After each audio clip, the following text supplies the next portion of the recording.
Hey guys, good morning. Guess what? We're gonna bake something today. We're gonna do something a little bit different than cake though. We're gonna make pistachio zucchini muffins, but I think instead of using my muffin pans, this time I'm gonna use my bread tins. So stay tuned and I'll show you how it works. Okay guys, here's how the recipe works. In this bowl, I've got 1 cup of yogurt. I've got 1 cup of grated zucchini, 2 eggs.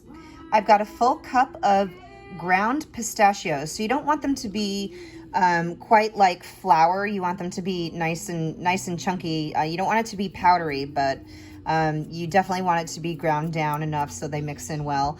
And then we've got 1 cup of sugar, so not a whole lot of sugar in there.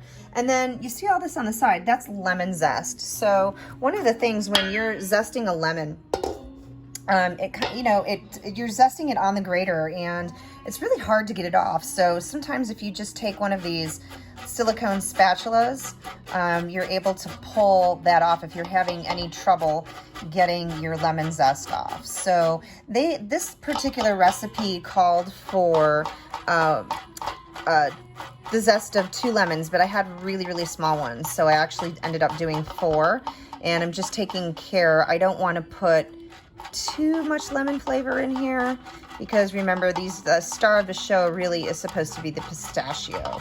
Now the reason that we're able to do such a small amount of sugar, only a cup for 2 loaves of bread, is because the zucchini is what's going to go ahead and hold in the moisture. Now over in this bowl here, I've got 2 cups of flour. I've got 2 teaspoons of baking soda, 2 teaspoons of baking powder, and 1 teaspoon of salt. So what we're gonna do is we're just gonna mix that up, mix it up real well. There you go. And then we're gonna come and we're gonna do the same thing here. We're gonna mix this all together. It is hard to mix and hold the phone at once. What I need is a helper. Any takers? I'll be right back. So I have finally gotten everything mixed up really well here. Now, again, I've done the same thing with my dry ingredients. You want to make sure everything is really well incorporated. So I'm just going to sprinkle this over the top. And what's important here when you're mixing this particular stage is you have got to be very careful not to overmix. So you just barely want to get this put together. And so I like using a spatula because it will help me scrape the sides of the bowl.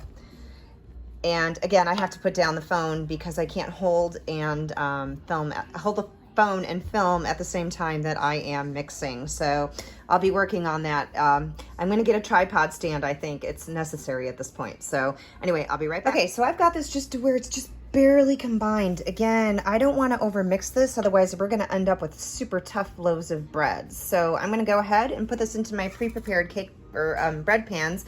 What I've done is I've just taken some avocado oil spray and then I dusted it with some flour, tapped it on the counter to make sure any excess flour comes out. So I'm going to go ahead and pour my batter in here. I'm not going to fill these more than no more than 2/3 full, but I'm probably going to go about half full because I think that's what my batter is going to accommodate these pans. So okay, come make a liar out of me. So I've got both of these are at about 2/3, a little bit higher than I'd like, but that's how much batter I have. So my other option would be maybe I can take one of these smaller cake pans and make a little tiny guy, pull some of this out. And part of the reason that I would want to do that is for length of time in terms of how long it's going to be in there to cook. The more batter, the longer it takes. And these are pretty full to the top. So I think what I'm going to do is I'm going to pull some out and make a little baby one here and give it to the neighbors. Okay, so this level of batter makes me a lot happier. I've got extra space in that pan and ended up with 2 of these little mini loaves. So we're gonna go ahead and stick them in the oven at 350. I'm gonna guess it's gonna take these guys a half an hour to 45 minutes to cook up. Okay guys, as expected, my 2 tiny loaves are done much quicker than the big loaves. They're nice and firm up top. They look nice and golden. They're ready to go, but I know that I need to leave them in the pans just a little bit longer because we want to keep that moisture inside. It's very difficult for me not to scoop into this right now because it smells so incredibly good.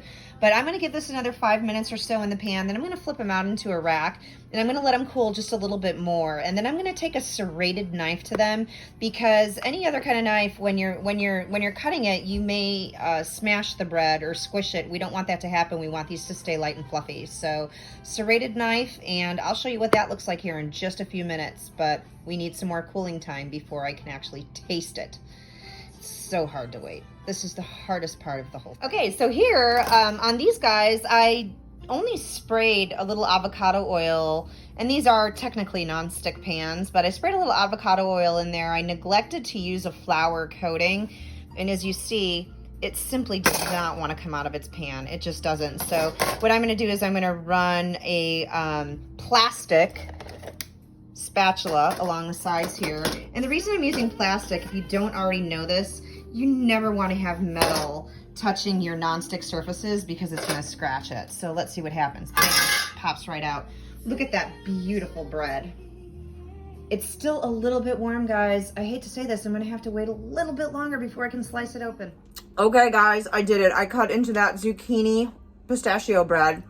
Oh my God, it's so good. It'd be perfect with a cup of black coffee. It's not very sweet, so if you really like sweet things, this might not be the best recipe for you.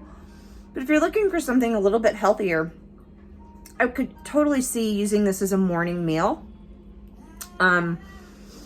Then this would be a good recipe. So I'll go ahead and leave the exact measurements in the comments below. Now, I did double the recipe, so that's why I've got 2 loaves coming out instead of 1. But that's what I wanted. So you notice the measurements are going to be in half as to what I talked about in my earlier part of this video. So please enjoy the bread. I know I am. Don't mind my eating in front of you. I think that's just going to be the way things are. So happy Sunday, and I hope you're having a wonderful summer.